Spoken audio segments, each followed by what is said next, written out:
Buenas tardes con todas las personas que nos están viendo. En realidad para nosotros es nuevamente un gusto poder compartir este conversatorio con ustedes, mostrando un poco de la realidad que nosotros vivimos en Latinoamérica. Este es un proyecto que lo hemos realizado por mucho tiempo, que lo hemos planeado por mucho tiempo y la verdad busca visibilizar las perspectivas que tienen los estudiantes de medicina en distintos aspectos que realmente nos involucran y que nosotros queremos ser escuchados, no solamente por nuestros gobernantes, por nuestras escuelas de medicina, sino también por otros estudiantes para que de alguna forma puedan ellos también motivarse a hablar de estos aspectos en sus escuelas y que finalmente esto se vuelva, como dice aquí el título, una llama que pueda ser de libertad. Entonces, continuando a esto, quisiera recordarles el calendario de conversatorios que nosotros tenemos durante este mes de marzo y la primera semana de abril. Hemos hablado ya sobre los desastres naturales de emergencias y los sistemas políticos del anterior fin de semana y les invito a que puedan revisar en posts anteriores la retransmisión para que puedan conocer un poco del tema. Hoy vamos a hablar sobre la forma en que las políticas van a reformar los sistemas médicos o que están reformando los sistemas médicos. El siguiente fin de semana vamos a hablar sobre la bioética y el aborto en Latinoamérica. Particularmente es un tema muy importante con todas las ideas, todas las manifestaciones que están teniendo en los países de Latinoamérica. Y finalmente vamos a hablar sobre el feminismo y los derechos humanos el 4 de abril. Todos estos conversatorios son a esta misma hora, así que les invitamos a que puedan conectarse y que puedan escuchar un poco de nosotros. Una vez más recordándole que nos pueden seguir eh, en nuestro Instagram sobre fotos, sobre información relevante a las temáticas. Y finalmente también les recuerdo que para que ustedes puedan tener un certificado van a tener que llenar una retroalimentación en cual todas las preguntas van a ser basadas en los posts de Instagram. Así que nada más aquí los invitamos a que nos escuchen y reflexionen un poco sobre lo que compartimos. Estas son las personas que vamos a hablar, las personas que hemos planeado. Tenemos a Belén, que es nuestra Scorpio A, María Andreina, que es BPI de FEBESOCEM. En este conversatorio no lo tenemos a Vida, pero tenemos a Carla, que va a reemplazarla y que va a ser la persona que nos comparta un poco la perspectiva de lo que está viviendo Chile. A Sach, que es nuestra NORM de IFMSA Panamá. Bueno, está Rebeca también, que es mi compañera NORM de IMP Ecuador, a Jorge Lorf de IFMSA Spain y mi persona también, que yo soy el nombre de IMP Ecuador. Y vamos a tener también la participación de Jordi, que es actual NORP de FEBESOCEM, María Fernanda, NORP de IFMSA Honduras, Yankee de IFMSA Bolivia, Cintia, que es la actual NORP de IFMSA Perú, Alo, que es NORP de AMEF México, y Michelle, que es Nora de IFMC Panamá. Y finalmente, sin darle menos importancia, es Maya Fernanda, NORP de IFMC Guatemala. Entonces, estos son todos los NMOs participantes encargados de organizar cada uno de sus conversatorios. Eh, Realmente estamos muy orgullosos de la colaboración que llegamos a tener. Somos cerca de 10 países. Y bueno, este es el tema que nosotros vamos a tratar esta vez, para lo que les recuerdo que al final de este conversatorio, a diferencia del anterior, vamos a tener un espacio en donde ustedes como participantes pueden unirse a la llamada de Zoom para entablar un debate, un diálogo, después de la retransmisión que estamos haciendo en Facebook, en el cual Jorge va a estar encargado de todo esto y él va a darles una guía de cómo ustedes pueden desarrollar mucho más sus ideas sobre la forma en que las políticas tienen una influencia en los sistemas médicos. Por ahora le voy a dar paso también a Alejandra, que va a ser la moderadora del tema de hoy, así que nada más te dejo el piso para que tú puedas seguir. Muchísimas gracias, buen día a todos. Mi nombre, ya como mencionaron, es Alejandra Navarrete y el día de hoy vamos a estar hablando de la política reformando los sistemas de salud. Antes de comenzar con cada país, me gustaría que dieran también su perspectiva sobre el tema y a mí me gustaría empezar también hablando de cómo en Latinoamérica se analizan dos tipos de reformas de salud. La que va a estar basada en el aseguramiento y mercantilización y la de los sistemas únicos y públicos de salud de los gobiernos progresistas. Entonces va a ser muy interesante poder escuchar las perspectivas de los diferentes países y me gustaría también que cada uno de ustedes, empezando por México, nos den una pequeña introducción. Adelante, Alondra. Bueno, muy buenos días a todos. Me presento con ustedes. Soy Alondra Almeida y soy la Oficial Nacional de Derechos Humanos y Paz de México. Les vengo a explicar un poquito sobre cuál es la situación actual que vive México al respecto de la salud política. Bueno, pues para comenzar, nosotros nos regimos bajo la Constitución Política de los Estados Unidos Mexicanos, que actualmente en el artículo 25 nos dice el derecho a la salud debe de ser una serie de criterios con beneficio personal.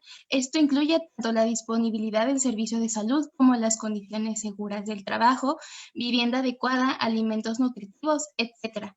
Pero, ¿qué pasa cuando este derecho a la salud no puede cumplirse con todas las personas?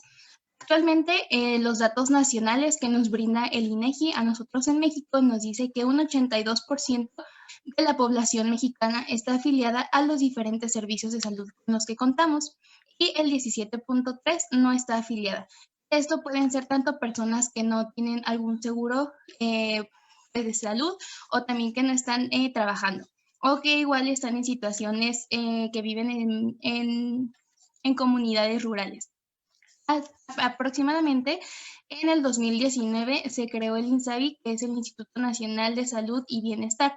Este tenía el objetivo de garantizar una cobertura de servicios de salud gratuitos para toda la población mexicana.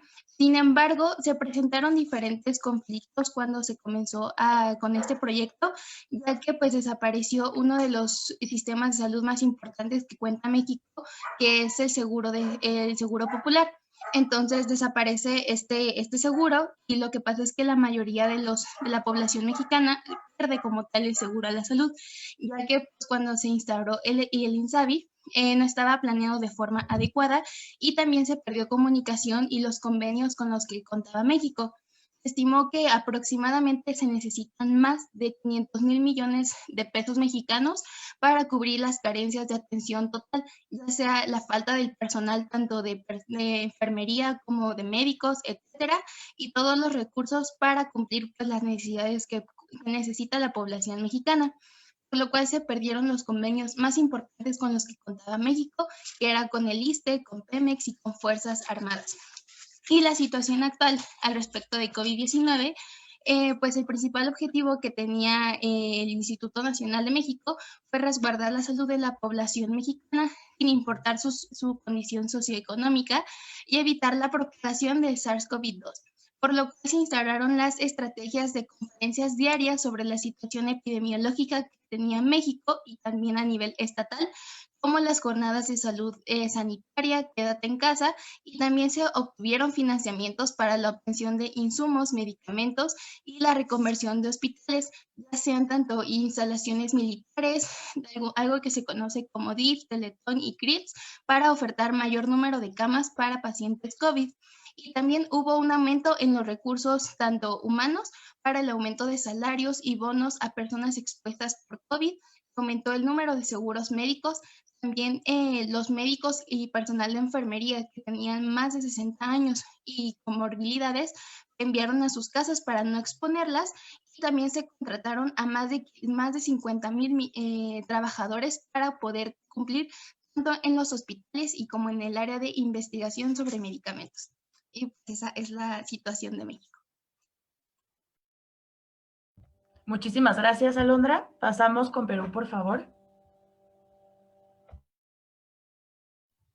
Muchas gracias, Alejandra. Buenas tardes con todos. Bueno, ya me han presentado, soy Cintia Castillo, NORB electa de mi NMO. Respecto a la situación política en cuanto a sistemas de salud, pues primero rescatar las deficiencias que hemos tenido, bueno, que creo que a nivel de Latinoamérica siempre se rescata en poblaciones vulnerables, considerando mucho la brecha de identidad de género que hay en atención de salud, también a personas de diversas edades, a las personas que son, bueno, que viven en zonas rurales, las cuales muchas veces pues tienen justamente esta dificultad de poder acceder a los servicios de salud por problemas ya sea de la propia vía de comunicación, por la propia economía que ellos tienen o por las propias faltas de los centros de salud donde ellos viven. Entonces, los sistemas o las políticas que existen en nuestro país han buscado justamente descentralizar la atención de salud que está netamente pues focalizada en Lima, que es la capital. No se ha intentado, se sigue intentando de hecho poder fortalecer los centros en las zonas rurales, pero esto lamentablemente todavía no se logra, y mucho más aún con la situación de pandemia que hemos estado viviendo, ¿no? Porque pues esto ha limitado mucho, incluso se ha cortado toda la línea de vías interprovinciales, entonces no ha habido un avance respecto a este tema. Y regresando al punto de discriminación a las poblaciones con otro tipo de género, pues lamentablemente también no se brinda esta igualdad, ¿no? a todas las personas. Al momento de incluso realizar las consultas o las historias clínicas, todavía se observa que no se consulta justamente a qué género pertenecen o cómo se identifican las personas, que yo creo que es muy importante tenerlo en cuenta. Y eso, bueno, respecto un poquito al contexto de las desequidades que hay. Como les menciono, siempre pues está buscando mucho el tema de promoción y prevención en la salud. Sin embargo, las problemáticas que tenemos, como por ejemplo muerte materna, embarazo adolescente, tiene todavía mucha trascendencia, porque hay discusiones, todavía están intentando incluso aceptar, ¿no?, que los métodos anticonceptivos se aprueben de manera libre. Sin embargo, pues todavía hay mucha brecha en esto. Que creo que es una problemática compartida con todos, ¿no? Pero bueno, hay mucho límite. En cuanto también un poquito sobre el sistema que manejamos en atención, pues hay las dos más conocidas, que es el sistema SIS, ¿no?, que es el Sistema Integral de Salud, y por la otra parte el sistema privado de los asegurados, ¿no? En los últimos 15 años que hemos podido ver, desde el 2006 hasta pues 2019 aproximadamente, ha habido un cambio justamente en la preferencia de los pacientes, ¿no? Porque el SIS, que es el sistema público, mucho antes, en el 2006, como les menciono, era mucho más solicitado, era mucho más pedido, casi por la mitad de la población. Sin embargo, en los últimos años esto ha cambiado. La mayoría de las personas prefiere asistir a un establecimiento privado, porque pues manifiestan justamente que la atención de alguna forma es mucho mejor, es mucho más rápida, los equipos son un poco más actuales, etcétera, ¿no? Pero aquí viene el problema, que justamente incluso siendo sistemas privados, no todos cuentan con establecimientos suficientes, con profesional capacitado y suficiente, y también que los equipos, si bien en los centros, sobre todo de las ciudades más pobladas, pues sí están bien equipadas, están como en buen estado, en la mayoría, en los otros centros de zonas aledañas, pues no es así. Entonces creo que esto no está bien, porque si es que una persona, al tener un SIS, un Sistema Integral de Salud, a través del MINSA, que es el sistema público, pues debe de alguna forma también justamente recibir la misma atención, con la misma calidad de atención en salud, ¿no? Y se ve mucho esta brecha, ¿no? Y pues lamentablemente la gente aún continúa migrando o intentando de alguna forma obtener su aseguramiento privado. Y bueno, el tercer grupo que se tiene respecto a las Fuerzas Armadas, a la parte de la Policía Nacional del Perú, que es menos de un 5% de la población, ¿no?, el cual tiene justamente estos beneficios, pero por ser parientes o por ser incluso parte de estos sistemas, pero pues solo es una pequeña porción de la población. Entonces creo que lo que necesitamos mucho reforzar es el sistema público principalmente, ¿no?, considerando que pues la mayoría de la población tiene este SIS, y solo unos cuantos tienen el sistema privado, ¿no? Entonces eso es un poquito el contexto en cuanto a Perú. Gracias. Muchísimas gracias, Cintia. Procedemos con Panamá, por favor. Hola, buenas tardes buenas tardes aquí a todos. Mi nombre es Rachel Ángel, la actual NORP de Panamá, y realmente, como en el conversatorio anterior, tengo que decir que estoy muy de acuerdo con las otras personas que han hablado, porque realmente la situación al final de los conversatorios siempre vemos como que engloba los mismos temas y las mismas problemáticas. Entonces, para no repetir lo que ya mencionaron, voy a pues, leer textualmente lo que dice la Constitución y el por qué, de nuevo, considero que no está siendo cumplido. Realmente, como todos sabemos, el derecho a la salud es un derecho humano, es el artículo 25 de la Declaración de los Derechos Humanos, y para cumplirlo en Panamá está el artículo 105 de la Constitución, que dice que es función esencial del Estado, velar por la salud de la población de la República, y el individuo como parte de la comunidad tiene derecho a la promoción, protección, conservación, restitución y rehabilitación de la salud, y la obligación de conservarla como el completo bienestar físico, mental y social. Entonces, ¿por qué considero que en verdad no solo en Panamá, sino en muchos países de Latinoamérica, estas constituciones solo existen en papel? Porque solo con leerlas podemos ver que realmente muchas de las cosas que se están, por así decirlo, prometiendo no se cumplen en distintas maneras. Por ejemplo, el hecho de que este derecho pues implica que es un derecho. Todos lo tienen por igual, todos deberían respetarse, es inherente, no se les puede quitar a nadie.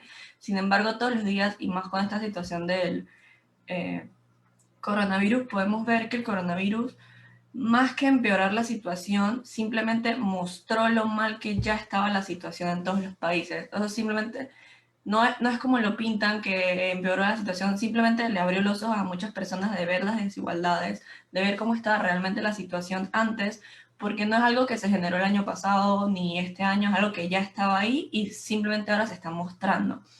Entonces, pues lamentablemente desde el punto de vista que se quiera ver, el Estado no siempre cumple con el derecho humano, porque no lo ven como un derecho, no lo ven como lo que constituye ser un derecho, algo que todos tienen, algo que no se les puede quitar, algo que es igual para todos, sino que lo ven como un favor que se hace. Ven la salud como un favor que se le está haciendo a la población, como, bueno, ven al hospital y te tratamos y listo, nos das las gracias y ya. No, es algo a lo que todos deberían tener acceso todo el tiempo. Y en verdad se nota más porque el sistema de salud es algo bastante inhumano en muchos países. Entonces, cuando el trato de la salud en los hospitales no es el ideal, pues. Si preguntas al hospital, van, y si dicen que vas a un hospital público, no hay insumos, no hay medicamentos, puede que los doctores estén muy preparados, pero te hacen una consulta en 20 minutos, en 15 minutos, en 10 minutos, que realmente, además de que puede que traten muy mal a las personas, estás empeorando su estado de salud, incluso mental, por no decir otra cosa, porque sientes que en vez de ir a que te ayuden, vas a que te regañen, o vas a que te traten mal, o vas a que te cobren una factura supremamente elevada. Entonces, otro pequeño detalle que vemos también es lo de la corrupción, porque realmente los gobiernos van y vienen y toman la salud como un paseo, lo miran por arribita, lo maquillan las situaciones para que nadie lo vea, prometen cosas, todo el mundo lo cree, y realmente los años van y van pasando y la situación de la salud va empeorando porque los bienes que van destinados a la salud nunca realmente podemos ver en qué se gastan, sobre todo las personas que no están relacionadas con el tema. Entonces, hay un despilfarro de bienes y recursos sumamente grande, es algo muy inseguro, la justicia también es muy selectiva, solo por mencionar algunos problemas. Y tomando en cuenta que Panamá es un país de un ingreso bastante alto, podemos ver las desigualdades, porque no tiene sentido, por lo menos, que un país con unos ingresos tan altos y con tantas cosas tenga una desigualdad así de marcada. Ya voy. Entonces, sí, solo para mencionar eso, y que las infraestructuras de salud pésimas solo empeoran el acceso para muchas personas, y que no debería ser así, que un país con tantos ingresos tenga una desigualdad tan marcada como ser el 10º país más desigual del mundo. Eso no tiene sentido. Muchísimas gracias. Procedemos con Chile, por favor. Hola, muy buenas tardes. Yo soy Carla San Martín y estoy representando a SCORP Chile en esta oportunidad. A modo de contextualización, Chile actualmente posee un modelo social, político y económico que está basado en el libre mercado. Por lo tanto, existen múltiples ofertas en cuestiones tanto como bienes materiales, como también cosas como la educación y la salud. Entonces, el sistema de salud se divide en un sector público, que es el Fondo Nacional de Salud, abreviado como FONASA, y el privado, con las instituciones de salud previsional, que son las ISAPRES. Lo preocupante es que, según la encuesta socioeconómica nacional del último, hecha el 2017, que fue la última que se hizo, el 78% de la población, es decir, la mayor parte de la población cuenta con FONASA, y solamente un 14% se distribuye entre una oferta de aproximadamente 12 ISAPRES, de modo que la mayor cantidad de población está distribuida en un organismo que no cuenta con los recursos para suplir las necesidades de esta población. Entonces, igual es preocupante que estos porcentajes tampoco están distribuidos al azar. Estos porcentajes se basan en el poder adquisitivo de la población e incluso en cuestiones relacionadas con el género, condición de migrantes o pertenencia a los pueblos originarios, que también es una cuestión que en América Latina tenemos pueblos originarios y tenemos mucha cantidad de migrantes internacionales entre los distintos países. Por ejemplo, el 92% de la población más empobrecida del país pertenece a este Fondo Nacional Público, es decir, asiste a la salud pública. De modo que el Fondo Nacional de Salud, que es la salud pública, tiene que garantizar la salud a una mayor población, teniendo menos recursos, población que además ha sido caracterizada con más factores de riesgo debido a su condición de empobrecimiento, cuestiones de género y cuestiones culturales y sociales que ya les mencionaba.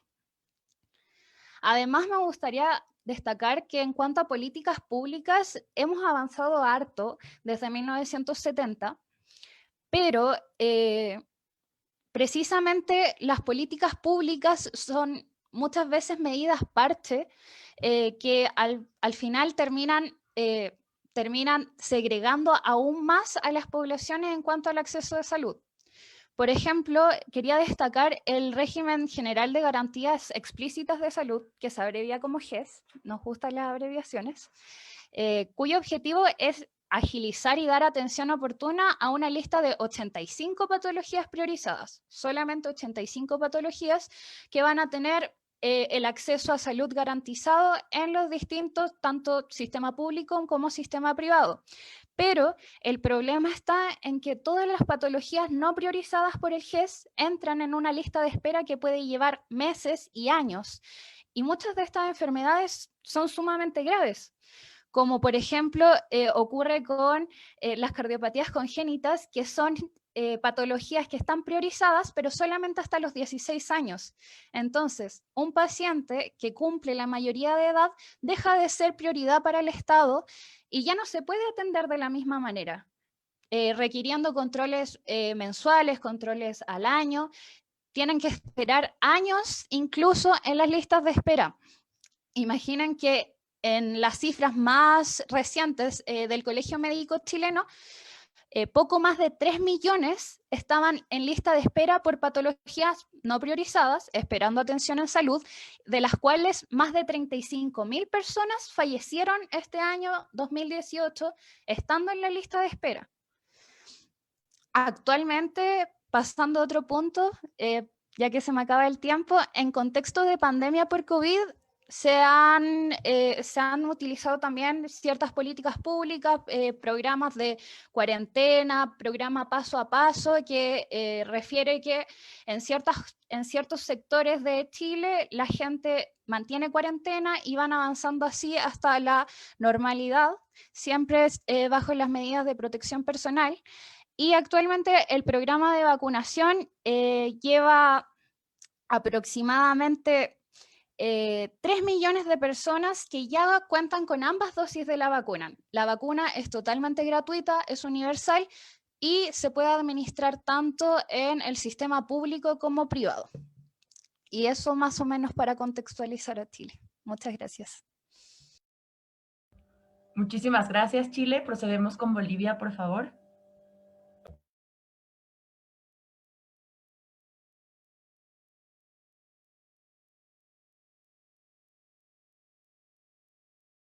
Yo creo que tuvo problemas con internet, entonces podemos pasar a otro país. Ok, Ecuador, por favor, entonces. Ya. Hola con todos, mi nombre es Rebeca Córdoba y soy la actual NORP de AEMPI Ecuador. Bueno, para entrar un poquito en contexto de la situación en políticas de salud en Ecuador, nos basamos primero en nuestra constitución. Todos nuestros textos constitucionales establecen que la salud es un derecho y señalan que las características de este Sistema Nacional de Salud deben basarse dentro de los principios de universalidad y equidad.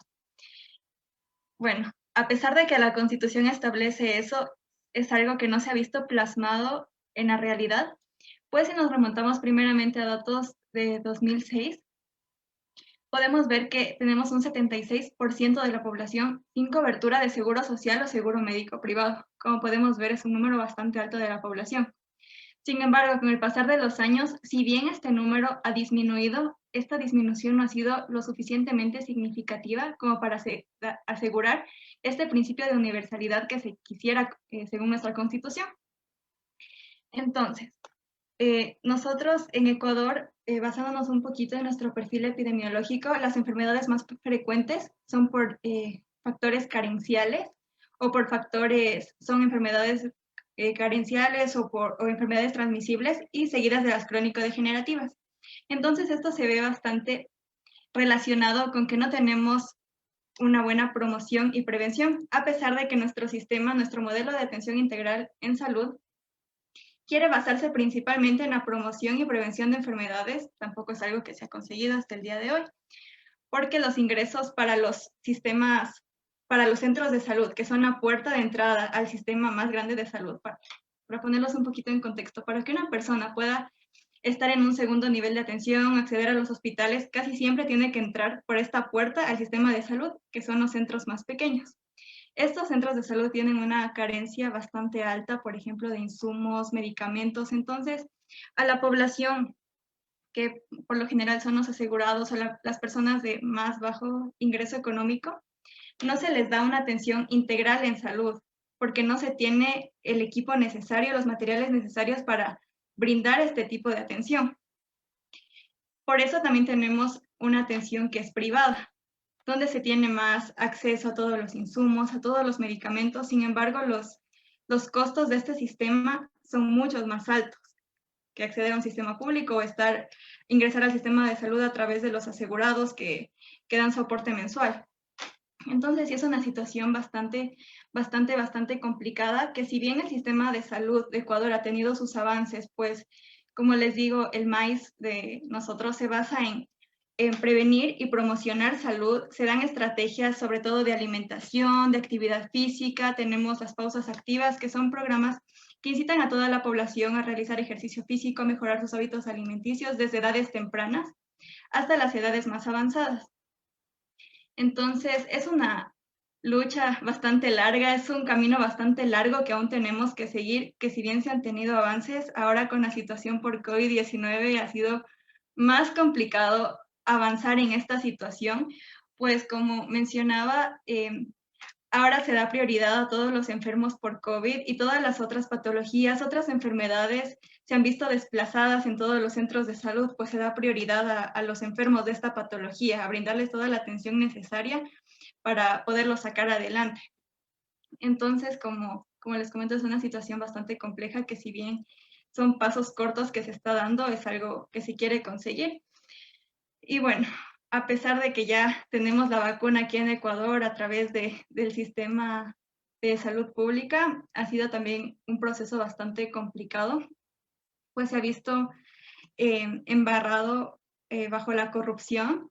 Existe personas de primera línea, personas que son indispensables en los centros de salud, que no han sido vacunadas cuando personas relacionadas con la política y sus allegados ya han tenido acceso a la vacuna por COVID-19. Entonces, actualmente se está pidiendo transparencia, sin embargo, hasta el día de hoy no son publicadas las listas de vacunados como se ha solicitado y estamos viendo cómo continuamos con ese proceso. Esperamos que con el pasar del tiempo esta situación vaya mejorando, que las personas de prioridad vayan siendo vacunadas como derecho para poder continuar con nuestro plan de vacunación. Y bueno, eso es lo que les puedo comentar por parte de Ecuador. Muchísimas gracias. Y bueno, como ya hemos escuchado de diferentes perspectivas de los países, creo que en Latinoamérica compartimos esta desigualdad y esta falta de políticas y de reformas en el sistema de salud. Otro tema muy importante que mencionaron fue el COVID-19 y también vamos a tener este rezago en las enfermedades a las que no se les está dando prioridad ahorita, por estar tratando a estos pacientes por COVID. Entonces, igual en esta parte tenemos el rezago académico que nosotros como estudiantes de medicina estamos teniendo por el hecho de no poder tener clases presenciales. O bueno, muchos países no tienen clases presenciales. Entonces, hay que también tener pasitos cortos, pero tratar de ir poco a poco mejorando esto que nosotros como futuros médicos vamos a tener. Entonces, es muy importante que conozcamos la situación de nuestro país y también de los países vecinos, que al final y al cabo todos nosotros conformamos Latinoamérica. Entonces, bueno, pasamos con Bolivia, ya me parece que está aquí presente. Por favor. Sí, aquí estoy, Alejandra, perdón, justo la conecté. Gracias, adelante. Bueno, igual para hablar de la situación de Bolivia, pues no es tan diferente como de los otros países, sin embargo, sí la temática como tenemos nosotros nuestro sistema de salud, está dividido tanto en el sector público como el privado y también los que son asegurados. Así que pues esto de los seguros, que los llamamos las cajas, bueno, hay la Caja Nacional, Caja Petrolera, que son distintos hospitales o distintos seguros, ya sea para los militares, para policías, para los que trabajan, digamos, ¿no? Para los que trabajan en entidades públicas, así que pues eso es bueno. Sin embargo, igual como los demás hospitales, a pesar de que al brindar los impuestos los que trabajan, pues igual no se cuentan con todos los equipos, las medicinas, entonces tampoco es tan eficiente como esperaríamos que fuera, ¿verdad? Con respecto al sistema público, pues en Bolivia nosotros teníamos antes la ley 475, que en esta ley abordaba tanto a las personas mayores de 60 años, abordaba a las embarazadas, con los niños hasta los 5 años, que en eso era también, incluía lo del SUMI, que era el Seguro Universal Materno Infantil, y teníamos también para las personas discapacitadas. Ya el 2019 se promueve una nueva ley que es la de brindar un sistema único de salud aquí en Bolivia y entra en vigencia desde el 1 de marzo del 2019. Perdón, me olvidaba que también en estos sistemas se divide pues en primeros niveles de atención, segundo, tercero y cuarto. Solo que pues en Bolivia no contamos con el cuarto nivel de atención en el servicio público, sí en los servicios privados, que son ya hospitales, claro, con toda la tecnología avanzada, pero al acceder a esta tecnología, pues ya sea por ejemplo resonancias, tomografías, pues son bastante caras. Así que no se cuenta en ninguna ciudad de Bolivia con un cuarto nivel de atención público. Solo contamos hasta el tercer nivel y generalmente es un hospital por ciudad, así que no es tampoco tan abastecedor como digamos, ¿no? Eso en cuanto a los niveles de atención, si bien en la Constitución sí está definido el cuarto nivel de atención, pero no se cuenta. Con esto del SUS, pues el actual gobierno, que es un gobierno de derecha, intentó realizar que este sistema sea para todas las personas alcanzable. Así que la única forma de acceder a ello uno pensaría que sería solamente ser boliviano y portar el carnet de identidad. Sin embargo, no es así porque para la inscripción, como les mencionaba en la anterior charla, pues es con una factura de luz. Entonces, ¿qué pasa si es que yo no tengo una casa o si vivo bajo el puente? ¿De dónde voy a sacar una factura de luz? Entonces, no puedo acceder así tan fácilmente. Y sí o sí, cualquier curación, cualquier cosa, si no tengo este cartoncito que te da un cartoncito que dice que tienes el SUS, pues con eso sí te pueden atender gratuitamente. Pero si no, tienes que pagar por la atención. Obviamente es mucho más económico que el sector privado, pero igual se atiende y igual se paga, ¿no? Cosa que antes no se hacía. O, por ejemplo, en el caso de las mujeres embarazadas, si es que yo me hacía atender en un segundo nivel de atención, tenía que volver al primer nivel de atención y generalmente en el primer nivel de atención no se cuenta con ginecólogos, obstetras y generalmente es el médico general. Obviamente no es menospreciando, ¿no? Porque al final siempre vamos a ser primer médico generales, pero va a ser mucho más diferente la atención de un especialista que de un médico general. Así que eso también es otro de los problemas. También que no se cuenta con muchos ítems, que es como que la contratación de médicos no se da paso, digamos, a médicos generales recién egresados bueno, pues hay muchas cosas como esta de las muñecas, corrupción, ¿no? Con los puestos y toda la cuestión. Y para terminar un poquito más sobre esto, pues lo del COVID-19 también, que ha sido algo, algo que ya, o sea, demostró totalmente que nuestro sistema de salud sí estaba colapsado antes, y con esto pues nunca hubiéramos estado preparados hasta ahora, ¿no? Y pues necesitamos para seguir saliendo adelante. Gracias.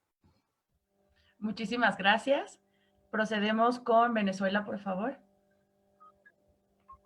Hola, ¿cómo están? Saludos a todos. Mi nombre es Jordi Bastín, oficial nacional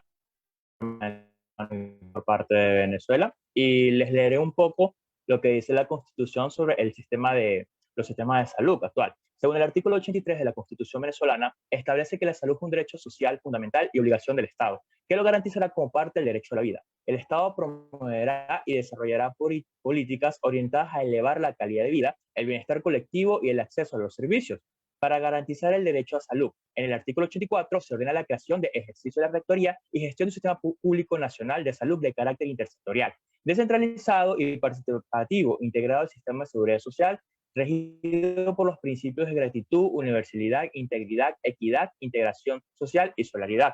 Ahora bien, ¿cómo es el sistema actual de política de salud en Venezuela? Para los años 1999-1998 se crean diferentes programas destinados a los venezolanos en materia de política de salud. Dichos programas abarcaban diferentes elementos, entre ellos eran la atención de VIH, era un sistema que actualmente existe, pero es un poco deficiente. También el sistema de enfermedades emergentes y reemergentes, el sistema de prevención cardiovascular, también lo que era los seguros sociales para todos los venezolanos. Entonces, anteriormente las políticas se cumplían en Venezuela garantizando a los venezolanos tener, digamos que la esperanza de un buen servicio y una buena atención médica. Actualmente con estos sistemas algunos no funcionan y los que funcionan de manera muy mal. Venezuela tiene la salud dividida en dos partes, en la parte pública y en la parte privada. La parte pública cuenta con diversos servicios que son los hospitales, los seguros sociales, la atención gratuita para cualquier tipo de persona, sin importar si es extranjero o si es venezolano. Y tenemos también un sistema que es conocido como centros de diagnósticos integrales y centros de alta tecnología, que es, digamos, que una parte donde trabajan venezolanos en conjunto con otros médicos extranjeros. ¿Qué pasa con estos dos sistemas? Estos dos sistemas, a pesar de que existen, están un poco colapsados, ya que no cuentan con, digamos que con la atención como tal. Debido a la alta migración de personas que ha existido en Venezuela, muchos médicos han migrado, entonces la parte pública a veces se colapsa. Hablando un poco, digamos, que de lo que uno ve en Venezuela, tú vas a un hospital y tienes que esperar a veces muchas horas para ser atendido porque no hay los suficientes médicos. O ¿qué pasa? Que también te atienden, pero los hospitales no cuentan con, digamos, que con los equipos y las materias para poder realizar, digamos, que para clínicos, para poder realizar un examen de sangre, para poder realizar una tomografía, unos rayos X. Entonces, si tú acudes a un centro público y necesitas un examen de emergencia, el hospital no te va a dar garantía de poder realizarlo, y aquí es donde interviene la parte privada. Entonces, es una parte que todos los venezolanos pueden acudir, pero digamos que haciendo un gran sacrificio en materia de lo que es monetario, ya que es costoso. Todos saben, creo que todos conocen un poco la situación de Venezuela, y esto nos afecta tanto aquí para poder atender y para poder garantizar un servicio de salud. Entonces, digamos que como un poco de anécdota personal, si tú te fracturas, algo como una simple fractura, tú puedes ir a un centro público para poder ser atendido, pero no te garantiza que vas a tener atención inmediata. No te garantiza que vas a poder realizarte unos rayos X. Entonces, digamos, un poco la discordancia de estos sistemas de salud. Existen los sistemas con con médicos extranjeros, pero que de igual manera no están funcionando como deben de funcionar. Entonces, son sistemas que actualmente funcionaban y anteriormente ya no están. Antes Venezuela te daba la garantía de poder destruir el sistema público y te otorgaba los medicamentos. No tenías que costear por los tratamientos. Entonces ya esto no se ve. En cuanto a la situación del COVID, digamos que Venezuela no estaba preparado, al igual que un país de Latinoamérica, para poder atender esto. Muchos hospitales colapsaron. Digamos que se crearon actualmente a nivel salas y ya para atender al COVID y ya se cuenta. Ya Venezuela abre los ojos ante la situación y se puede dar el tratamiento, pero a pesar de ya es cómo son los protocolos, tenemos que dar la atención para todas las personas debido al mismo colapso sanitario que tenemos. Entonces, bueno, es todo parte de... Muchísimas gracias. Creo que tuvimos un poquito de problema con la conexión, pero bueno, muchas gracias. Procedemos con Honduras, por favor. Hola, buenas tardes, días a todos. Mi nombre es María Fernanda y yo soy la NORP de AFMC de Honduras. Entonces les voy a comentar un poquito acerca de la situación que nosotros vivimos, que la verdad que escuchando pues cómo es en sus países no es muy distinta. En Honduras, pues también nosotros contamos con dos sectores, que es el sector privado y el sector público. Entonces, el sector público está subdividido en la Secretaría de Salud y en el Instituto Hondureño de Seguridad Social, que no es totalmente gratuito, ya que para poder tener acceso a él debes de aportar mensualmente en tu trabajo.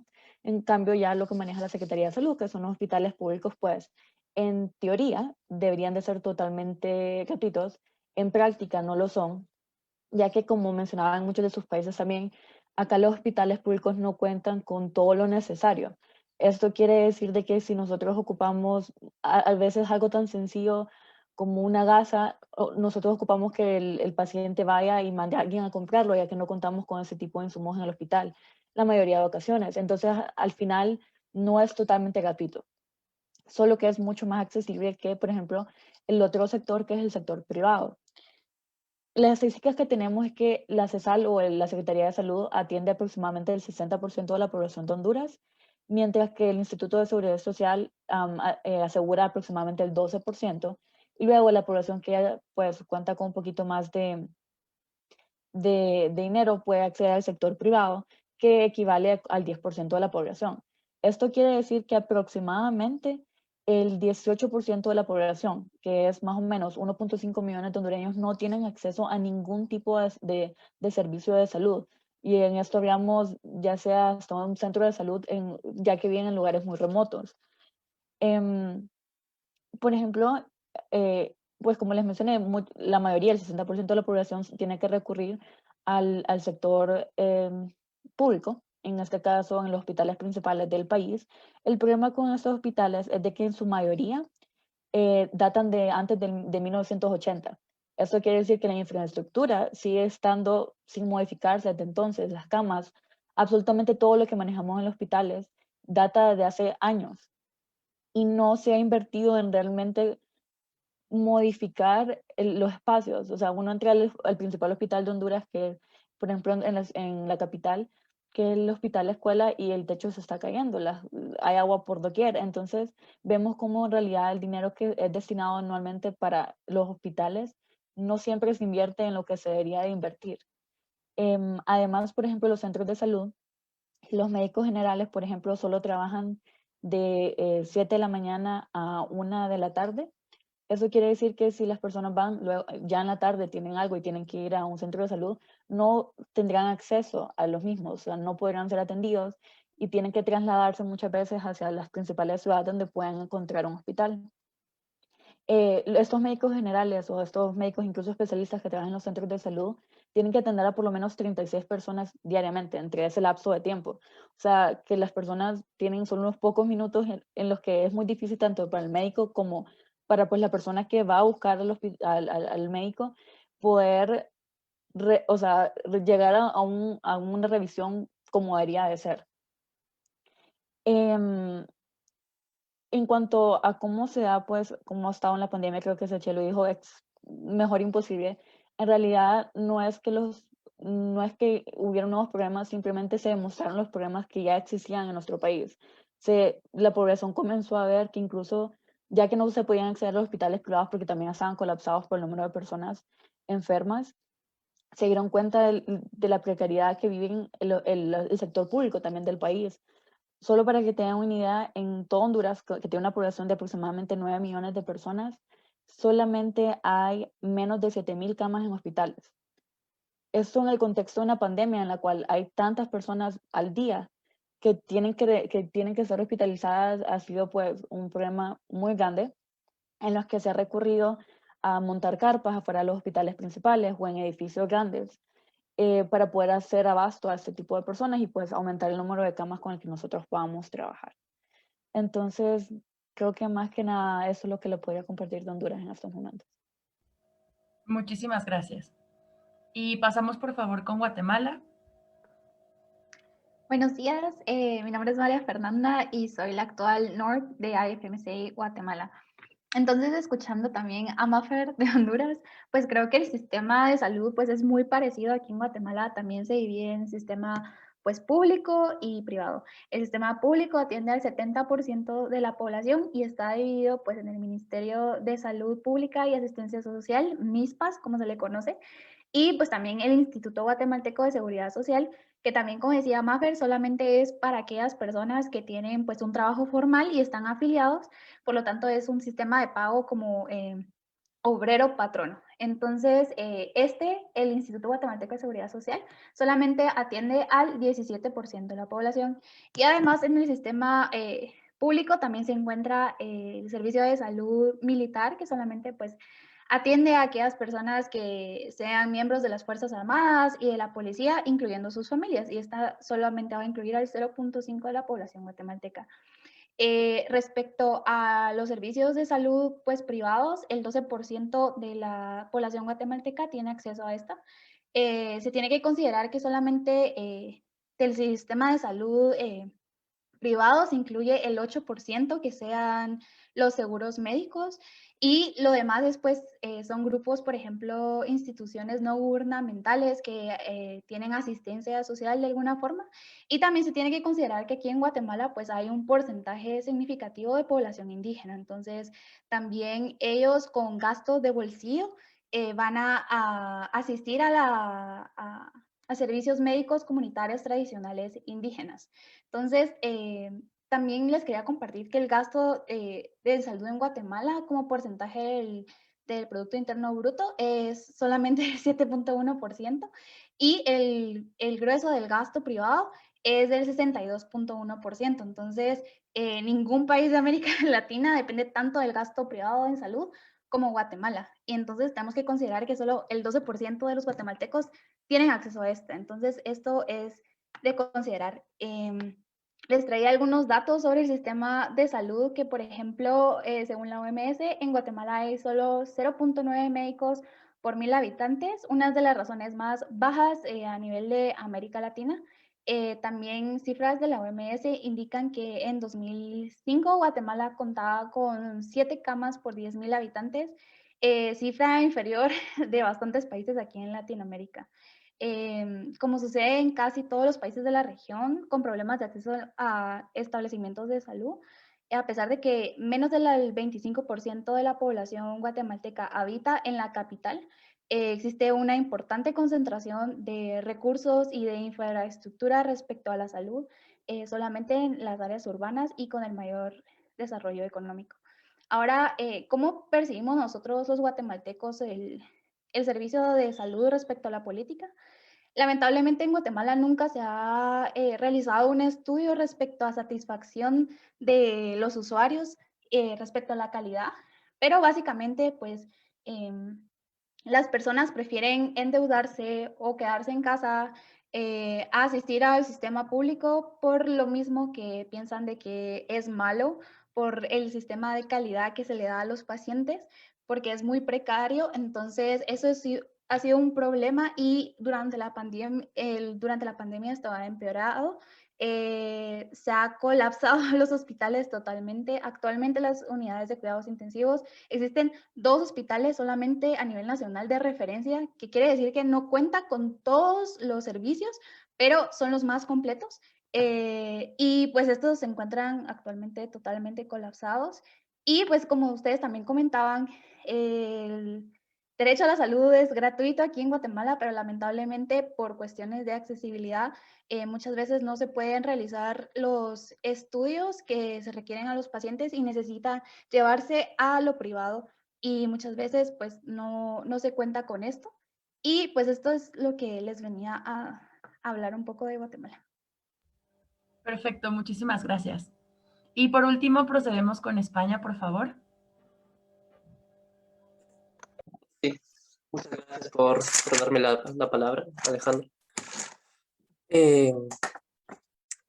En general, en España, o sea, bueno, si queremos hablar de sanidad, yo creo que deberíamos de hablar primero de cómo está estructurado, digamos, la educación, ¿no? de los estudiantes, y yo creo que, al menos personalmente, veo una falta de formación en determinantes sociales de la salud, ¿no? Ya no sé si es un problema estructural de todas las facultades, ¿no? Pero es una deficiencia que he visto y que me chocó, por ejemplo, cuando vi en Argentina algunas asignaturas, ¿no? Como eran salud pública y otra asignatura en la que nos llevaron a hacer un estudio de campo, ¿no? Digamos, a una zona más desfavorecida de cerca de la ciudad, ¿no? Para saber cómo se hacen mapeos y saber cómo utilizar herramientas comunitarias, ¿no? Para identificar los problemas de salud y poder tratarlos, ¿no? Segundo, quería hablar de que el Sistema Nacional de Salud en España, como tal, se creó tras la muerte del dictador Franco, ¿no? En el 1978, con la Constitución, ya se estipuló que habría ese derecho a la salud universal, y no es hasta el 86 que se crea la Ley General de Salud, que estipula que tenemos eso, un sistema de salud único, universal, gratuito, solo que con algunas fallas, ¿no? O sea, se dice que es universal y único, pero al final primero queda descentralizado en autonomías, ¿no? Lo cual no tiene que ser a priori malo, ¿no? Sino que queda no desorganizado, sino que no hay comunicación, digamos, entre los distintos sistemas de salud que encontramos en las distintas autonomías, lo cual nos lleva, por ejemplo, al problema de que yo, si me mudo a otra comunidad autónoma, tengo, por ejemplo, que cambiar mi domicilio para que me den de alta en ese sistema de salud, y puede a veces, pues eso, retrasar la atención, ¿no? La atención de algunos problemas de salud, y que sea mucho más lenta, y que no haya, por ejemplo, un registro único de historias de salud, por lo cual tendría que contar otra vez toda mi historia y hacer una transferencia de historias médicas, por ejemplo, ¿no? Y tampoco es universal porque en 2010 a los inmigrantes sin papeles, por ejemplo, se les dejaba sin atención sanitaria, aunque en 2018 volvió a dársela a algunos casos muy concretos, como padres de inmigrantes que se han nacionalizado españoles no pueden acceder a la sanidad pública, tienen que contratar sí o sí un seguro privado, ¿no? Por ejemplo. Por otro lado, la financiación viene a través de los impuestos, lo cual es favorable, ¿no? Porque permite recaudar de forma eficiente, ¿no? El dinero suficiente para el Sistema Nacional de Salud. Se gestiona a través de eso, el nivel de atención primaria y el nivel especializado. ¿Qué pasa en España? Que, por ejemplo, la atención primaria está bastante maltratada, ¿no? No ha aumentado, por ejemplo, la inversión en la atención primaria en los últimos 11 años. O sea, digamos que no ha vuelto al 15% que teníamos, por ejemplo, en 2009, ¿no? En la época de precrisis, digamos. Lo cual hace que no haya aumentado el número de médicos de atención primaria y comunitaria. Dos, que están muy maltratados, ¿no? Por ejemplo, ahora mismo en consultas de atención primaria, que estamos de prácticas, hemos llegado a estar atendiendo llamadas telefónicas, atendiendo como 40, 50 y 50 y pico llamadas telefónicas al día, lo cual supone un trabajo excesivo comparado con el trabajo de un especialista que, por ejemplo, aquí algunos pueden ver entre 15 y 20 personas, lo cual es entendible, pues cada persona necesitaría por lo menos, ¿no? Esos 10-15 minutos, ¿no? Aquí como mucho tienen 7. Y otra cosa de la que quería hablar es del hospitalocentrismo que existe aquí en España, ¿no? Pues a la atención primaria solo se le dota de un 14,2% del presupuesto para sanidad, lo cual deja muy desprotegida, digamos, a las acciones comunitarias, ¿no? Porque según la OCDE, el 20% del gasto sanitario en la Unión Europea se desperdicia por falta de inversión en primaria en genéricos, ¿no? Lo cual en España, por ejemplo, evitaría un 6,3% de los ingresos hospitalarios, ¿no? Y no sé si tengo más tiempo. Si no, corto aquí. Perfecto, Jorge. Muchas gracias por esta también introducción a España y también a todos los que nos platicaron un poquito de sus países. Como podemos ver, pues realmente tenemos muchos factores y determinantes, como ya comentaban también de los determinantes sociales, que están afectando a los sistemas de salud de nuestro país. Por eso es muy importante también cuestionarnos si realmente tenemos este derecho a la salud, si realmente estamos cubriendo con la cobertura sanitaria universal que se supone que los sistemas de salud están tratando de lograr. Y también tristemente, pues podemos ver como un determinante muy importante es la pobreza, porque realmente la salud, la buena salud y el acceso a esta salud la tiene la gente que tiene la posibilidad económica, estemos en el país que estemos, ¿no? Entonces, realmente por eso este tema de las políticas en salud son muy importantes y vamos a proceder a las preguntas, por favor, para empezar a escuchar las perspectivas también en otros países. Entonces, empezamos con la primera pregunta. ¿Qué estrategias implementa tu país para brindar asistencia de salud a las personas? Entonces vamos a ceder, tienen 5 minutos para hablar y vamos a ceder el micrófono, por favor, a Perú. Muchas gracias. Bien, voy a recalcar nuevamente primero los dos sistemas que manejamos porque es básicamente la puerta de acceso al momento de una persona querer buscar atención en salud, ¿no? Que es el sistema público y la parte privada.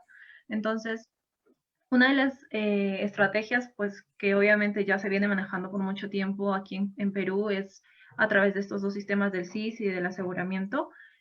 Sin embargo, pues como les menciono, y ustedes también han recalcado la saturación que hay por la cantidad de pacientes y por la falta adecuada de atención, lamentablemente no evidencia, a pesar que ya es una estrategia que pues viene abarcándose desde mucho antes, no se muestra eficiente.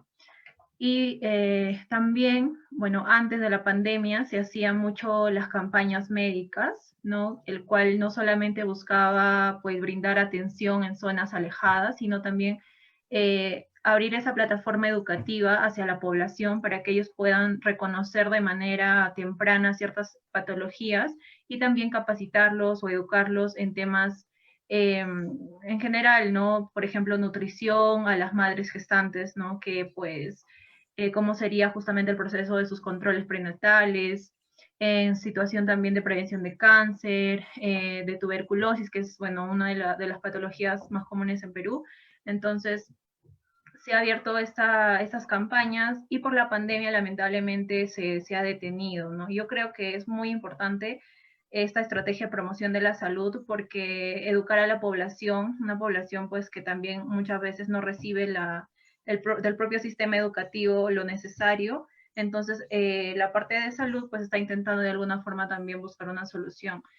Y recalco esto porque la problemática de muerte materna, que es algo que bueno, se rescata mucho en Perú, y sobre todo en adolescentes, que ocupa más del 50% de muertes.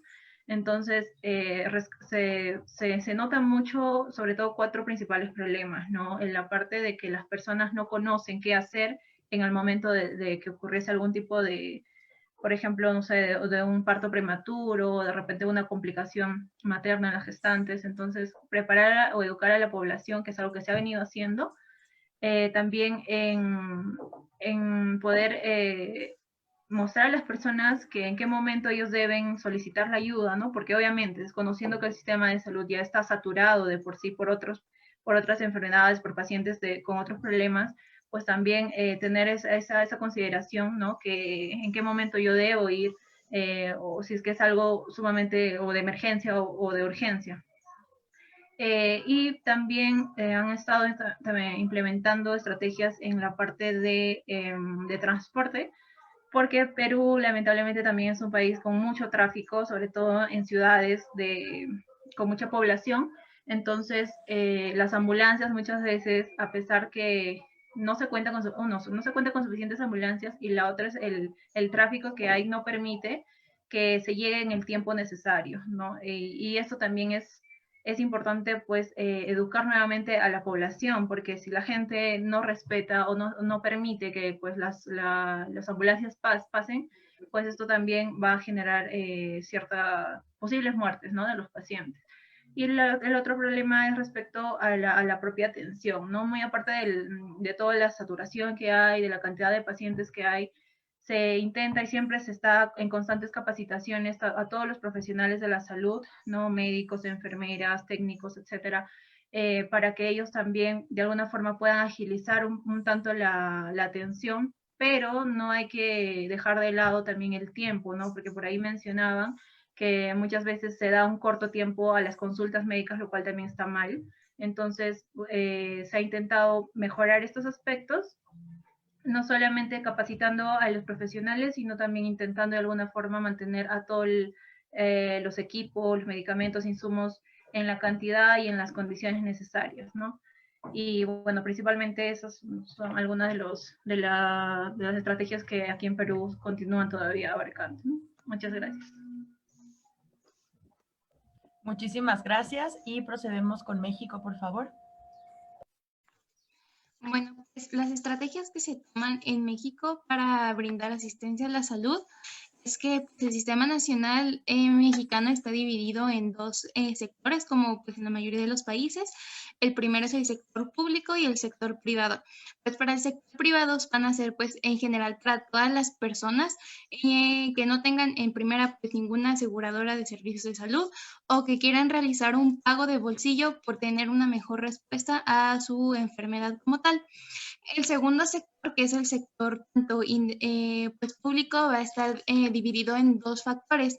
El primero son las aseguradoras principales nacionales y la segunda, que son las personas que no llegan a tener un empleo formal o pues en total que son desempleados. Para las aseguradoras principales nacionales tenemos tres.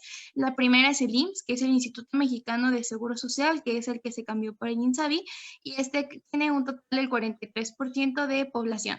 El segundo es el ISSSTE, que es el Instituto de Seguridad y Servicios Sociales para los Trabajadores del Estado, que tiene que abarca un 7%. Y el tercero, que tiene en conjunto a tres, que es Petróleos Mexicanos, que se conoce como Pemex, las Fuerzas Armadas y la Secretaría de la Marina, que da un 5.9% de asistencia a la salud. El segundo, que era sobre las personas que llegan a tener un empleo informal o que son desempleados, que como tal abarca para todas las personas, es la Secretaría de Salud, que va a ser la principal rectora nacional para lo de la salud. Y como tal, las tres principales estrategias que se implementan en México son de acuerdo al nivel de atención que nuestro paciente llega a necesitar. El primer nivel va a ser enfocado a la promoción de la salud, que se les conoce como centros de salud como tal, donde va a estar enfocado con médicos generales o médicos internos de pregrado, de servicio social, donde van a pues abarcar las principales enfermedades que se puedan tener. Y pues también esto también tiene tanto la atención ambulatoria como la prevención de las enfermedades. Entonces llevamos ya varios años plantando sobre todo bellota. Después, el segundo nivel va a estar enfocado en las especialidades básicas, por ejemplo, cirugía, ginecología, pediatría, etcétera, donde estos van a tener los servicios de apoyo tanto de imagen como de laboratorio. Y pues esto ya son ciertos hospitales que están enfocados en los estados para que puedan tratar enfermedades donde en el primer nivel no se pueden tratar. Y el tercero, que va a ser tanto pues, las especialidades de mayor complejidad, y estos van a ser tanto institutos nacionales, tanto para la investigación tanto clínica y básica como las enfermedades más como importantes que no se puedan tratar ni en el primero ni en el segundo nivel. Y este es el ejemplo, pues, el del Instituto Nacional de Cáncer. Y pues así es como México toma las estrategias para brindarle asistencia a la salud en los 3 niveles que conformamos. Muchas gracias, Alondra. Y bueno, como podemos escuchar con estos dos comentarios, tenemos un gran problema en las estrategias que nuestros gobiernos y nuestros países implementan para el acceso a la salud. Entonces, igual aquí podemos cuestionarnos si realmente tenemos esta desigualdad en que las personas que pueden pagar por la salud y que pueden pagar en el ámbito privado, realmente son los que tienen este buen acceso a la salud, que tienen estas estrategias bien implementadas. Pero ¿dónde quedan las personas que no tienen estos recursos cuando debería ser algo que pues es un derecho, ¿no? Entonces, realmente también cuestionamos esta parte y vemos cómo en diferentes países de Latinoamérica también estamos afrontando estas dos problemáticas muy importantes. Pasamos a la siguiente pregunta que dice así: ¿qué factores políticos y no políticos o barreras evitan el progreso en relación al derecho a la salud? Que bueno, va muy de la mano con lo que ya ahorita estábamos comentando. Y procedemos con Panamá, por favor. Bueno, realmente será un poco no breve, pero iré puntual a los factores que apunté. Sobre los factores realmente más que políticos, porque en verdad políticos creo que es un factor común que sería la corrupción. Voy primero con los no políticos, que en verdad evitan el progreso y que se nota todos los días. Primero que nada, la equidad. Como mencioné, en verdad realmente las desigualdades y equidades se notan sobre todo en el ámbito social, ya que la discriminación no es solo en salud, sino pues en general unas personas, por así decirlo, creyéndose superiores a otras. Entonces realmente desde ese principio las personas que son así, por decirlo, poblaciones vulnerables simplemente sienten que no tienen acceso de por sí, entonces ni siquiera lo buscan porque saben que los van a tratar mal o saben que no les irá tan bien como debería irles en el sistema de salud. Entonces, eso de la inequidad social es sumamente grave en todos los aspectos económicos, educativos, de salud de todos los tipos. Ahora, por la parte de que Panamá realmente es un país como de es sumamente multicultural, es muy diverso, hay muchos extranjeros, muchos nacionales, muchos indígenas, muchos de todas partes. Entonces, una problemática que se tiene, que es otra barrera para el acceso a la salud, es precisamente eso. Todo lo que incluye ser multicultural, ya sean las lenguas, es sumamente complicado porque realmente no es como que todos los doctores que se gradúan hablan lenguas indígenas, ni saben cómo comunicarse con ellos. Entonces, realmente, saben, es un poco complicado expresar lo que sientes o lo que tienes cuando la persona que te está atendiendo no entiende lo que quieres comunicarle. Entonces, esto no va solo con los indígenas, sino con las personas que tienen algún tipo de discapacidad sensitiva, como son los sordomudos. No pueden comunicarse porque por cada hospital hay un intérprete de lengua de señas, si es que lo hay, que normalmente es una enfermera, que me imagino que si uno va a un hospital, realmente tú puedes ver a las personas sordas ahí intentar comunicarse.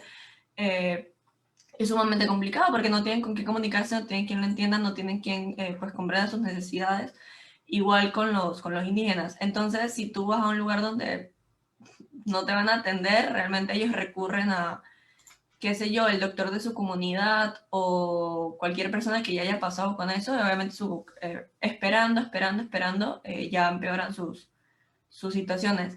La discapacidad, en verdad, es muy difícil encontrar hospitales que sean accesibles a discapacitados, completamente accesibles, me refiero.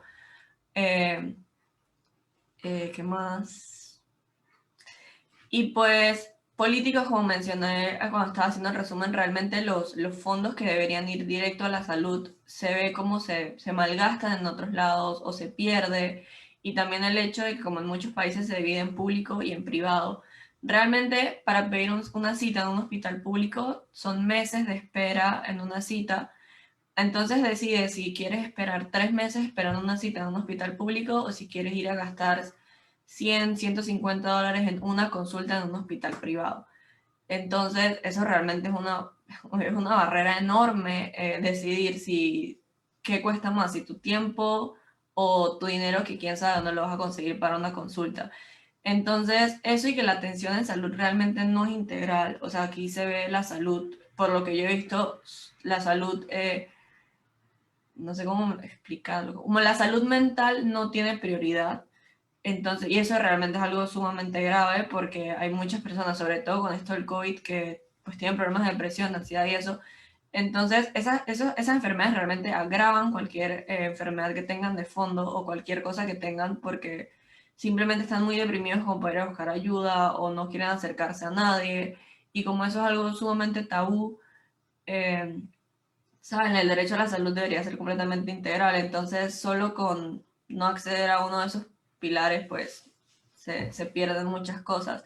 Y que la atención no es de calidad realmente. Muchas veces es muy raro hacer una consulta y que la persona salga, por así decirlo, satisfecha, diría yo, de que realmente siente que los atendieron bien o sienten que no fue solo como un referenciólogo, como les dicen, como que llegan y te dicen que, bueno, anda a tal doctor o anda, esperas 3 meses para una cita con un doctor que te va a decir que esperes otros meses para ir con otro doctor. O un doctor que llegas a urgencias y te pide 4 estudios de $300 cada uno para ver si tienes algo en vez de tomarse el tiempo, pues hacer una historia clínica bien o de escuchar al paciente o de fortalecer estas cosas que son pues la atención primaria y la prevención, porque eso se ve completamente, por más que se den todas las medicinas preventivas de todo en la carrera, realmente a la hora de la hora, simplemente como que se ignora eso. Entonces, eh, esos serían pues los factores no políticos y políticos o barreras que yo considero que son los más importantes. Lo que te impide buscar el derecho a la salud, como son las barreras del lenguaje, las barreras culturales, las barreras de los tabúes, que realmente pueden sonar como algo bastante sencillo o algo que las personas ignoran, pero cuando uno se pone en la situación de esas personas es sumamente complicado. Es como si alguno de nosotros fuera a un país que no entiende el idioma a buscar atención de salud. ¿Cómo le vas a explicar al doctor en qué sé yo, por así decirte, si vas a Rusia y no hablas rusa y tú como, ok, ¿cómo te digo que me duele aquí y cómo es el dolor? Y es la misma situación, ¿no? Vas a ir a perder tiempo porque no hay quien te comprenda, no hay quien te pueda atender. Si tienes algún problema de salud mental, simplemente te van a decir que no es necesario. Bueno, eso es para ser bastante breve y creo que comprende a todos. Perfecto, muchísimas gracias por el comentario. Y procedemos con Chile, por favor. Bueno, hola de nuevo. Respecto a los factores políticos, para comenzar, creo que compartimos la mayoría de los países de Latinoamérica temas muy similares, problemas muy similares. Y siento que una de las causas de todo esto es que existe una mercantilización de los derechos como la salud, y que son derechos sociales inherentes a las personas y que realmente están determinados por nuestra etnia, por situación socioeconómica. Entonces, la falta de políticas públicas en garantizar que llegue el derecho a la salud, que las personas socialmente excluidas puedan acceder al derecho a la salud, yo creo que es un gran problema porque seguimos excluyendo a ciertas personas y siento que esto se liga también con la educación de las personas, de los futuros profesionales de la salud y también de las creencias y la ética de los profesionales de la salud, y ahí ya paso a los factores no políticos, porque creo que el paradigma biomédico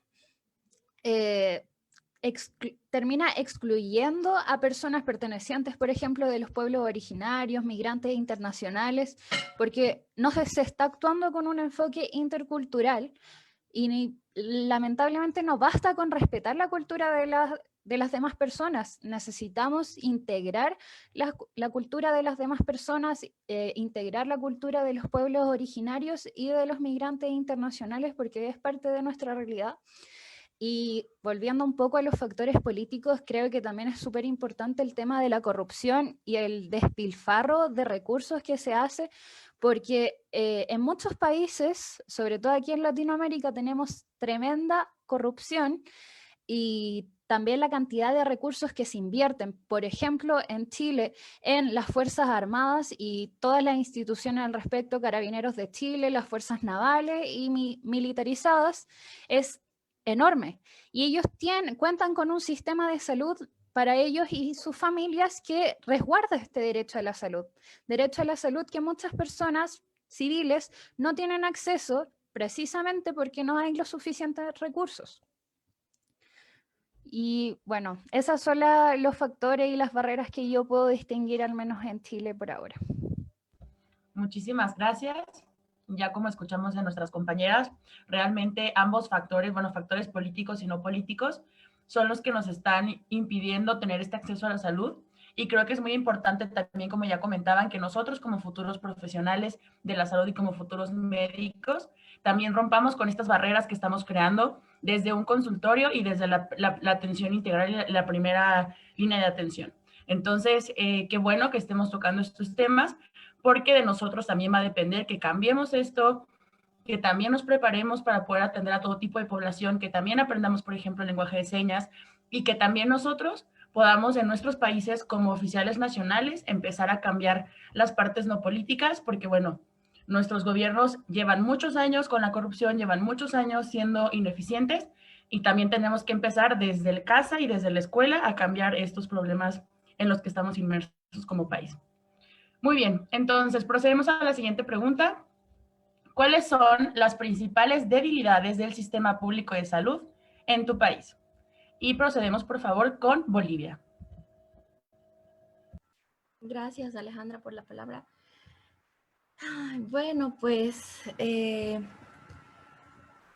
las principales debilidades del sistema, igual como hemos hablado aquí en este foro, pues no es tan diferente como de los demás países, puesto que, o sea, hablábamos de que no hay muchos médicos, o en realidad no hay muchos contratos para médicos. Entonces, ese es uno de los principales debilidades, y porque hay hartos médicos que están sin trabajar. Entonces, ese es uno de los principales debilidades. Otro también es la falta de insumos, ya sea, como bien decía Maffer, en lo de Guatemala, pues aquí tampoco es tan diferente. Con esto del COVID se mostró, o sea, por ejemplo, en mi ciudad somos como casi 2 millones de personas y para terapia intensiva habían 36 camas. Entonces es como que, ¿qué? Así que son cosas así. También por esto de que aquí en Bolivia los médicos no hay cierto respeto como en los demás países. Así que en estos últimos 15 años ha habido como una persecución, si se diría así, pero no como que tan, bueno, ¿no? Una persecución del gobierno hacia los médicos, y es por eso que igual muchos médicos, al no tener las oportunidades que se presentan como en otros países, o un mejor salario, cosas así, pues muchos emigran a otros países, ¿no? Donde son respetados, son bien remunerados, y los que se quedan, pues generalmente muchos de ellos trabajan tanto en servicio público, en servicio privado, así que eso también es otra de las debilidades de los recursos humanos. Aparte de esto de los insumos que no se cuentan, o muchas veces los mismos médicos, al menos los que trabajan en los servicios rurales, que son las áreas más alejadas de las ciudades, que se supone que deberían estar bien equipados, pues no están, a veces no cuentan ni con lo básico para atender una emergencia. Así que eso también contaría como las principales debilidades, y que no hay un acuerdo entre el ministerio con los colegios médicos de aquí, y pues eso es lo último que ha estado pasando este último mes, que los médicos siguen en huelga. Sí sigue trabajando la emergencia, pero eso también, el conflicto con el mismo recurso humano es una de las debilidades. Ok, muchísimas gracias. Y bueno, procedemos ahora con Ecuador, por favor. Sí, Y bueno, chicos, la verdad me gustaría decir lo mismo que Bolivia por dos, porque la verdad la realidad es muy, muy parecida. Am, y siendo honesto, la pregunta, igual como las debilidades y nunca buscamos fortalezas, es que lamentablemente en todos los países de Latinoamérica más como que topan las debilidades o se representan por las debilidades que por las verdaderas fortalezas. Muchas de las debilidades ya fueron mencionadas, como que la falta de recursos, que nosotros como estudiantes tratamos de buscar una, no sé, una integridad en la salud que sea gratuita, que sea accesible, pero no hay unos recursos que puedan dar a estos países de alguna forma la accesibilidad gratuita a la medicina de la población. Entonces, hay un vacío total en que no existen muchas veces protocolos de cómo manejar situaciones. Vivimos con el antecedente de que en Ecuador en el 2016 tuvimos el terremoto y a pesar de eso no se crearon como que criterios como para evaluar emergencias sanitarias, para presupuestar fondos para que se destinen a estos lugares. Y la verdad es un poco inestable, inclusive, solamente para que tengan un poco de contexto, nosotros hemos tenido en los últimos 6 meses ya 3 ministros de salud, en los cuales muy poco han hecho sobre el tema de vacunación, que es la realidad que nosotros vivimos. Y lamentablemente Ecuador ahora se conoce por el país que de toda Latinoamérica ha tenido menos población vacunada por 100.000 habitantes. Entonces, apenas llegamos siquiera a topar el 2% de personas vacunadas, a pesar de que se han ya negociado cerca de 20 millones de vacunas para nosotros. Entonces, existe un vacío en el proceso de garantizar el acceso a la salud, que es una debilidad incompleta y que esa debilidad se desglosa en muchas otras debilidades, eh, que inclusive pueden llegar a ser pequeñas, pero a fin de cuentas pone contra la pared a nuestra salud. Las cosas que mencionó Sach son muy, muy parecidas, como que el acceso a personas con discapacidad a la salud es casi nulo nosotros. Prácticamente, que inclusive como estudiantes muchas veces pensamos a hacer proyectos que traten de llenar este tipo de vacíos en nuestra educación, que lamentablemente no los llenamos, inclusive sin esos proyectos.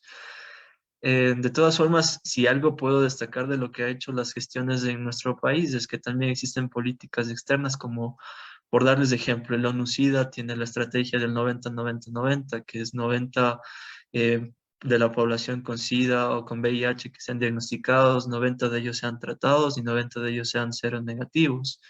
Y nosotros como país creo que tenemos uno de los mejores porcentajes en cuanto al seguimiento y cumplimiento de estas estrategias.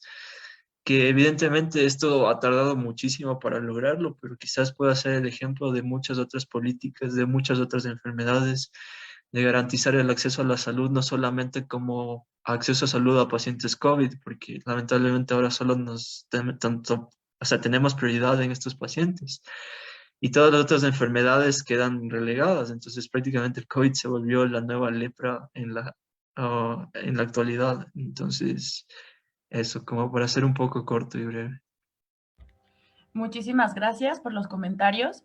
Y bueno, igual creo que si nos ponemos a hablar de las debilidades de los sistemas públicos de salud, podríamos tocar muchísimos temas, tardarnos mucho tiempo abordando estas principales debilidades, pero igual es muy importante que nosotros conozcamos con las diferentes perspectivas de los diferentes comentarios y países que tenemos aquí presentes, ya como decía Diego, ver qué podemos rescatar de políticas que se estén implementando en otros países que pueden ser muy buenas y que podemos tener como ejemplo. Entonces también nosotros pues podemos conocer y ver de qué forma podemos apoyar en nuestro país, haciendo abogacía o como estudiantes de medicina, como ya lo había comentado, poder influir en nuestros gobiernos para exigir y poder cambiar estas políticas para un futuro. Entonces, bueno, la siguiente pregunta es, ¿qué aspectos rescatas? Bueno, sí es el tema que vamos a comentar. Rescatas de las políticas de salud en tu país en un antes y durante la pandemia.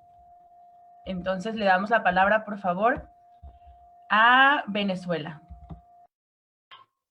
A ver, bueno, creo que a pesar de lo difícil que resulta ver cosas positivas detrás de los sistemas sanitarios y detrás de las políticas que sabemos que ya acá en Latinoamérica son bien precarias, sí hay cosas que rescatar, porque bueno, yo soy partidaria de que a pesar de cuál sea la crisis, las crisis siempre vislumbran cosas que nos pueden hacer crecer. Entonces, a pesar de lo traumático que ha sido acá la pandemia en Venezuela, y dentro de que las políticas sanitarias podemos encontrar muchos aspectos, dentro de ellos dos que son bien importantes, que son las alianzas y la parte epidemiológica o las notificaciones epidemiológicas que normalmente se hacen. Bueno, ya así como ustedes lo saben, para nadie es un secreto la crisis política, sanitaria, económica, social, cultural que vive Venezuela. No es de hace, no, o sea, no es algo de corta data, ¿no? Y bueno, esta crisis ya estaba instaurada desde hace mucho tiempo y pues obviamente al llegar la pandemia, toda esta crisis se ha agudizado aún más y realmente se ha puesto en tela la necesidad de tener una intervención para poder tratar de mitigar un poco esta crisis que hemos vivido y esta situación que se vive actualmente, que por supuesto que con la pandemia se agudizó. Entonces, una de las cosas que se ha podido rescatar en cuanto a las alianzas es que obviamente, dada esta crisis, ha sido necesario aliarnos con muchos más organismos, dentro de ellos, organismos internacionales como las agencias de la ONU y otras organizaciones no gubernamentales a nivel internacional y a nivel nacional también. Porque las políticas, si bien es cierto que siguen siendo ineficaces, este daño ha sido mitigado un poco, el daño que ha hecho la pandemia, y que incluso podría ser aún más si estas alianzas, si estos organismos no hubieran entrado en acción acá en el país. Y yo sé que quizá en otros países también ha sucedido lo mismo, que los actores internacionales han hecho que la crisis no sea más catastrófica. Entonces, como mencionaba también al inicio, parte de evaluar cómo está una política sanitaria es ver cómo es la notificación epidemiológica. No sé si realmente pasa en sus países, pero acá en Venezuela la notificación epidemiológica es casi inexistente. Nosotros tenemos anuarios de morbilidad y mortalidad que los últimos, los más recientes, son del año 2014. Entonces, ya han pasado casi 7 años en donde no hay notificaciones y boletines epidemiológicos, no sabemos cómo están a ciencia cierta las casuísticas de enfermedades emergentes y reemergentes y por supuesto no se registra de manera correcta. Y como no se registra de manera correcta y desde arriba, pues desde el sistema político no se publica, entonces estamos como a ciegas.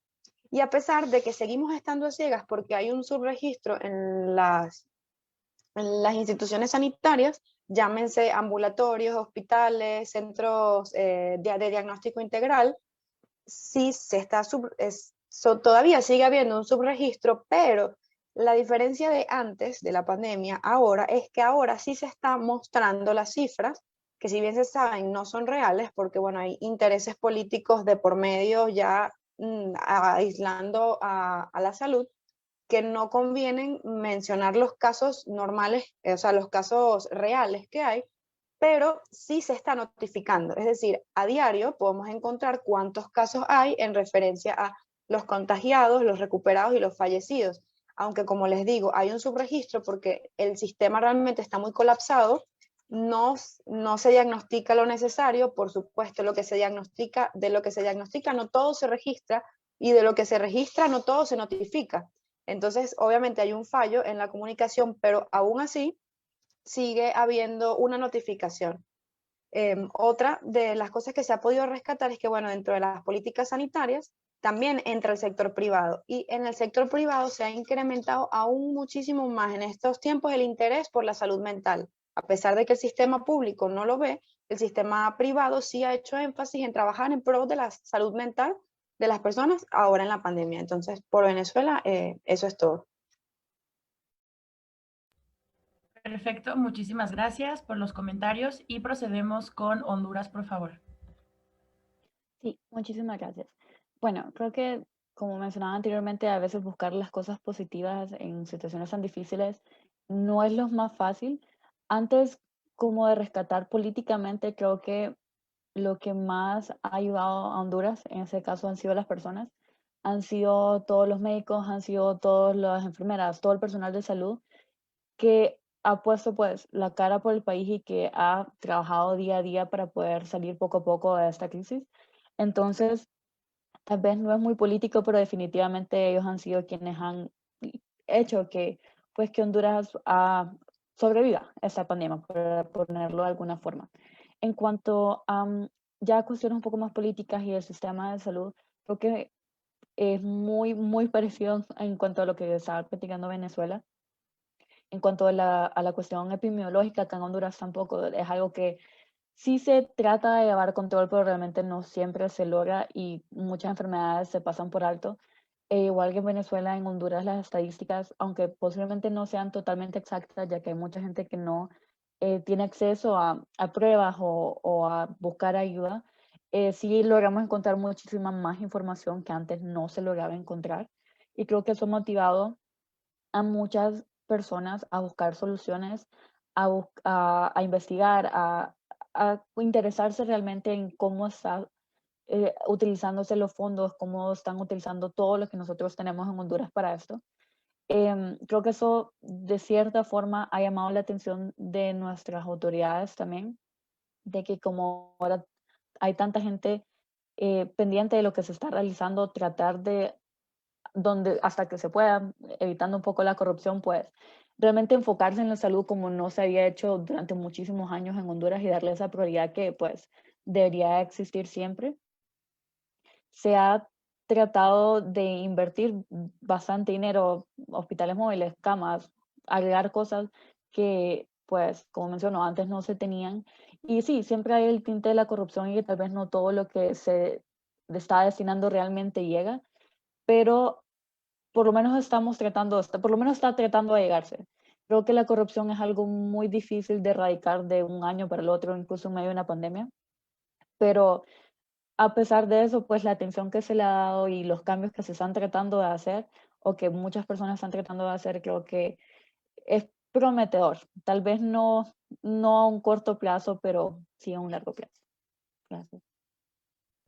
Exacto, como mencionabas también, creo que es importante que vayamos poco a poquito tratando y empezar desde cero, nosotros tampoco fomentar esta corrupción y poder llegar pues a crecer en esta parte. Igual también invito a los que nos están observando que también se pongan a pensar qué es lo que ellos rescatan de esta pandemia en sus países, en donde quiera que se encuentren, y qué es lo que ustedes también toman como ejemplo para poder seguir replicando. Y bueno, también destacar que algo muy importante de que nos deja esta pandemia también es el hecho de la unión de la gente para poder afrontarlo, de los médicos, del personal de salud, de los hospitales, y que gracias a ellos y también a los futuros médicos como nosotros vamos a ser, podemos afrontar este gran problema que hubo a nivel mundial.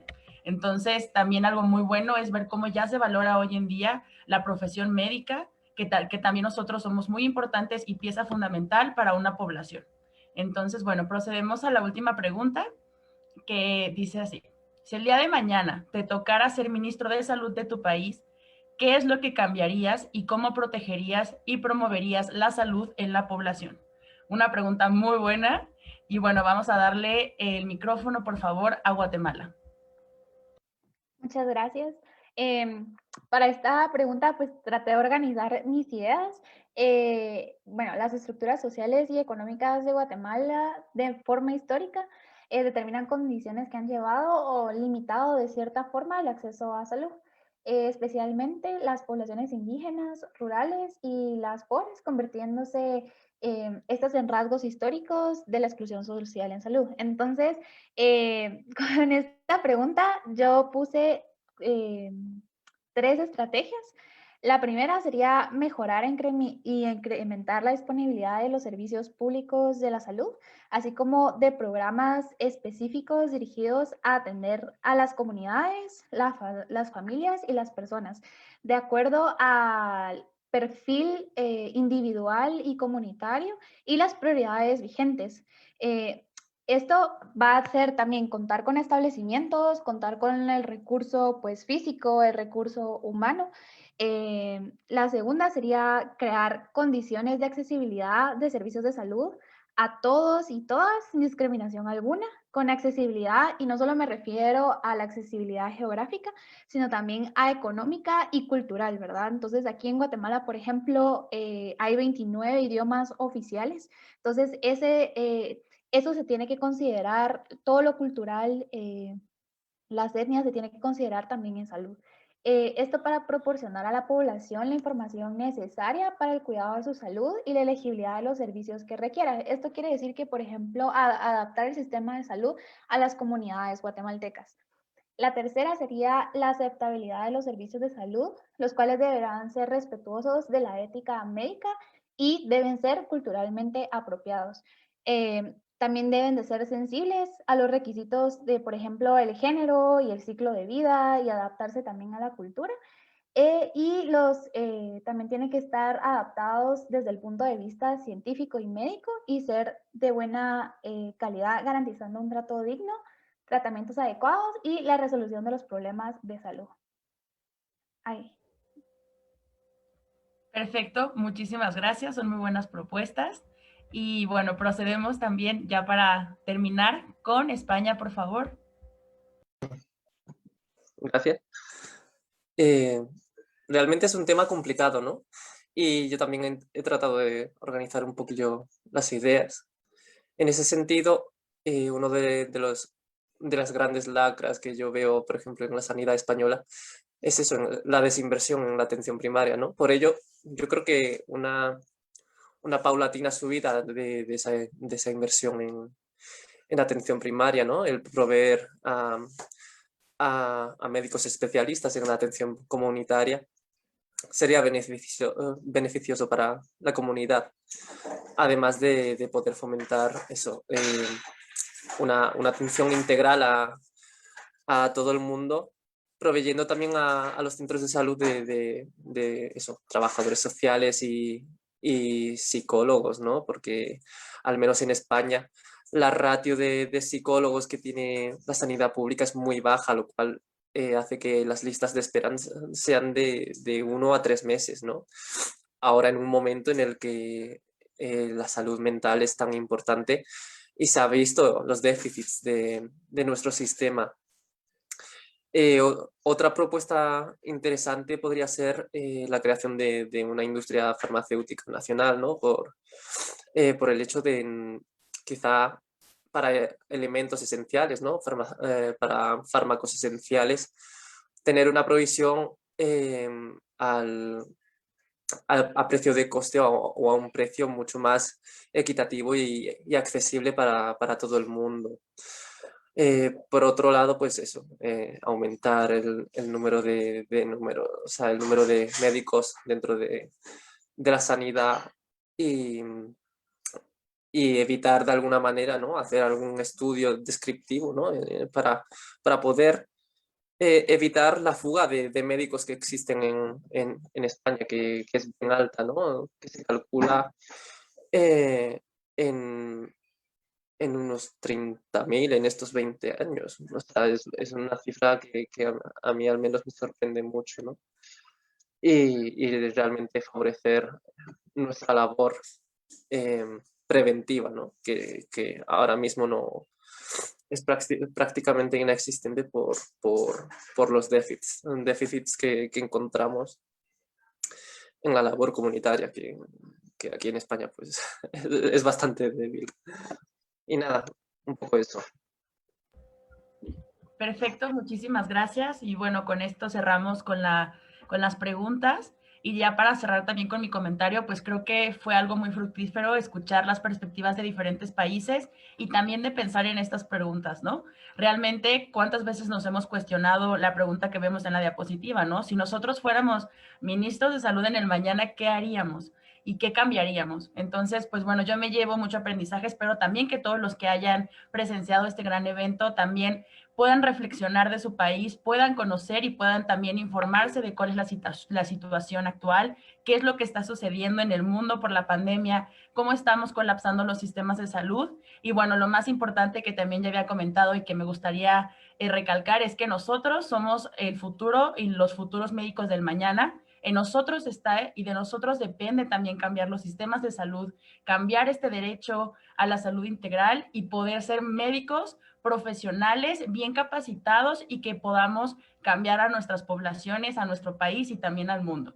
Entonces, bueno, agradezco muchísimo y le cedo la palabra a Diego.